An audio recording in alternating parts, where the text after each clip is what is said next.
J'ai essayé le McCormick X6 413 pendant une semaine. On a fait de l'endainage, un tout petit peu de transport et un peu de cover crop.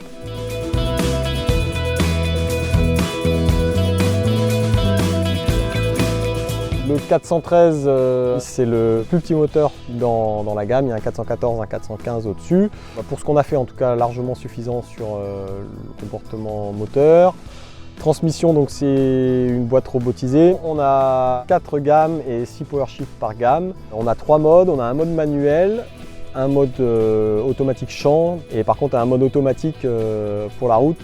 Et qui là, c'est à peu près bien comporté. Un petit bémol, c'est qu'il faut attendre que le tracteur soit chaud pour avoir un bon comportement routier avec le mode automatique. On aurait sans doute voulu l'essayer avec un chargeur, il n'était pas prééquipé. Néanmoins, on voit un tracteur avec un capot moteur assez imposant. Et en fait, on a le filtre à particules qui est sur le bloc moteur. C'est un handicap sans doute sur la visibilité sur l'avant. Par contre, côté droit, l'échappement est complètement intégré et gêne absolument pas la visibilité. Donc on a une très bonne visibilité à droite. En cabine, moi je le trouve un peu bruyant. Cabine 4 montants, on a aussi un toit qui n'est pas ouvrant mais qui est vitré sur l'avant. J'imagine qu'au chargeur, j'aurai une visibilité totale de mon chargeur sur sa hauteur. La poignée de joystick me semble un peu grosse pour une commande de chargeur.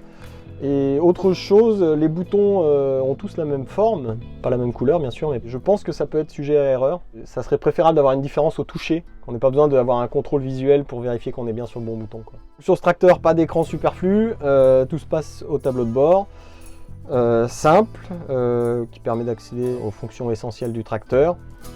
Notamment la chute de régime pour le passage des power shift et gammes sur la transmission. Donc on a aussi 2 séquences de bout de champ enregistrables. Il y a un truc qui m'a dérangé, c'est l'absence de frein de boîte en fait, de frein de parking. On a un frein à main qui est efficace, mais on n'a pas d'autre moyen d'arrêter le tracteur en pente que ce frein à main. Je trouvais les pédales un peu trop petites et sans arrêtoir, donc voilà, éventuellement peu sécurisante. Par contre, on a un frein à l'échappement très bien placé, juste à droite de l'embrayage, et à mon avis assez rare sur des tracteurs de cette catégorie. Concernant l'entretien, pour souffler les radiateurs, il s'ouvre en papillon, c'est relativement simple. Filtre à air, un petit bémol quand même, j'ai un peu galéré à l'ouvrir et à le refermer. Les filtres à gasoil côté gauche sont très accessibles. Filtre à huile moteur côté droit, on a un panneau à démonter pour y accéder. Le bloc batterie s'ouvre efficacement, rapidement, sans outils, et on a une borne bien sûr pour jumper le tracteur si besoin. Le tracteur bien équipé en hydraulique. On a 3 distries mécaniques et 2 distries électriques.